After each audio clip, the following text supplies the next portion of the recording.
Bon, en fait les amis, comme vous le savez, la télé-réalité nous cache parfois la réalité, et pour rappel, Mila Jasmine avait accouché de son premier enfant, un garçon nommé Mani, en février 2023. L'annonce de cette naissance sur les réseaux sociaux a suscité des spéculations. De nombreux internautes ont suggéré que la candidate de télé-réalité avait peut-être opté pour une mère porteuse ou une adoption. Déçue par ces rumeurs et les commentaires désobligeants sur la taille de son bébé, Mila a pris la parole. Elle a été particulièrement touchée par ce commentaire: est-ce que son enfant a reçu de l'engrais? En réponse à ces critiques, elle a exprimé sa colère sur les réseaux sociaux. C'est honteux de critiquer un enfant pour son poids ou sa taille et de lui souhaiter du mal, a-t-elle déclaré. Elle a catégoriquement ajouté: mon fils a 6 mois et demi. Il est né le 4 février 2023 à Dubaï, pas sur la Lune. Mila a également précisé que le nom de son fils était le même que celui de son père, qu'il avait reconnu, mais a plaisanté en disant qu'il n'y avait pas de faux passeport dans leur histoire.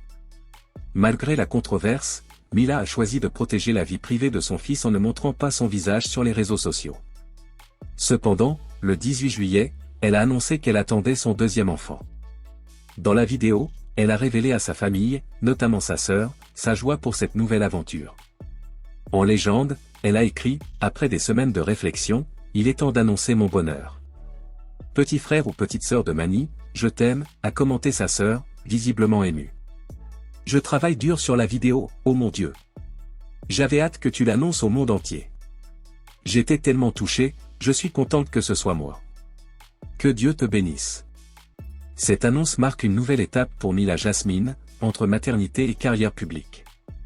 Elle montre sa détermination à protéger ses enfants et partager sa joie avec ses abonnés.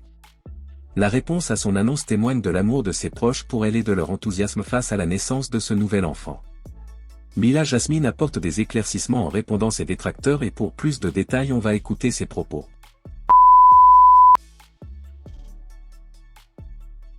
Vroom, allez vroom, allez vroom, allez vroom, oh non, pas dans la plante, allez vroom.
Coucou la team, coucou tout le monde, j'espère que vous allez bien. Vous savez quoi, j'étais en train de me préparer, en train de me laver et tout. Et Mani il est en train de dormir. Et je me suis dit, je vais en profiter vraiment pour essayer de faire des vidéos, de parler avec vous et tout.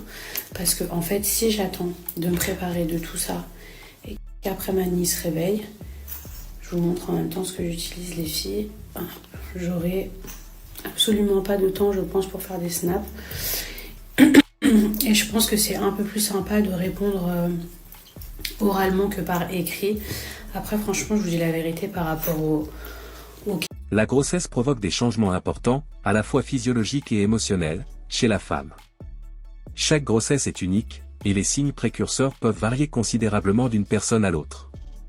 Cependant, certains symptômes sont fréquemment partagés par de nombreuses femmes et peuvent indiquer le début d'une grossesse.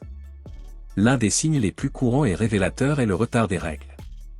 Ce phénomène est généralement le premier signe qui incite une femme à envisager la possibilité d'une grossesse. En même temps, on peut observer des saignements légers appelés saignements d'implantation, qui surviennent lorsque l'embryon se fixe dans la paroi utérine. Ces saignements peuvent parfois être confondus avec des règles légères, mais ils sont généralement moins abondants et de courte durée. Un autre symptôme courant est l'apparition de nausées matinales, qui affectent un grand nombre de femmes enceintes. Ces nausées, qui surviennent souvent le matin, peuvent apparaître entre la 6e et la 12e semaine de grossesse. Bien que ces nausées soient désagréables, elles sont généralement considérées comme un signe de l'activation des hormones de grossesse. La fatigue est également un symptôme fréquent durant cette période. Les changements hormonaux, en particulier l'augmentation des niveaux de progestérone, peuvent causer une fatigue physique et mentale. De nombreuses femmes signalent une augmentation de la fatigue malgré une activité physique inchangée. Les changements corporels ne se limitent pas à la fatigue. Les seins subissent également des changements notables. Les femmes peuvent remarquer une sensibilité accrue, un gonflement et des modifications de la texture de la peau autour des mamelons. Ces symptômes sont souvent associés à la préparation du corps pour l'allaitement. En outre, des fringales ou des aversions alimentaires peuvent survenir subitement. Certaines femmes ressentent des envies irrésistibles pour certains aliments, tandis que d'autres peuvent développer une aversion pour des saveurs qu'elles appréciaient auparavant. Ces modifications alimentaires sont généralement associées aux fluctuations hormonales et peuvent varier pendant la grossesse. Des envies fréquentes d'uriner peuvent aussi être remarquées, dès les premières semaines. L'augmentation du volume sanguin et la pression exercée par l'utérus sur la vessie contribuent à ce phénomène. Parfois, des douleurs abdominales légères peuvent être ressenties, dues à l'étirement des ligaments autour de l'utérus en croissance. Les variations hormonales peuvent également influencer l'état émotionnel. Beaucoup de femmes ont des sautes d'humeur, passant rapidement de la joie à l'irritabilité. Ces variations peuvent être déroutantes, mais elles sont une réaction normale aux changements hormonaux de la grossesse. Pour confirmer une grossesse, un test de grossesse est indispensable. Ces tests, qui peuvent être achetés en pharmacie, permettent de détecter la présence de l'hormone HCG, produite dès l'implantation d'un embryon dans l'utérus. Un test positif devrait inciter la femme à consulter un professionnel de santé pour entamer un suivi médical approprié. Il est crucial de reconnaître ces divers signes et symptômes, car cela permet de bénéficier de soins médicaux adéquats et de préparer au mieux l'arrivée d'un enfant.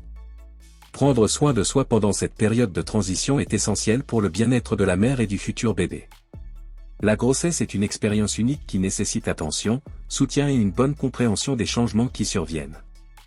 En étant attentive à son corps et à ses émotions, chaque femme peut améliorer son expérience de cette aventure.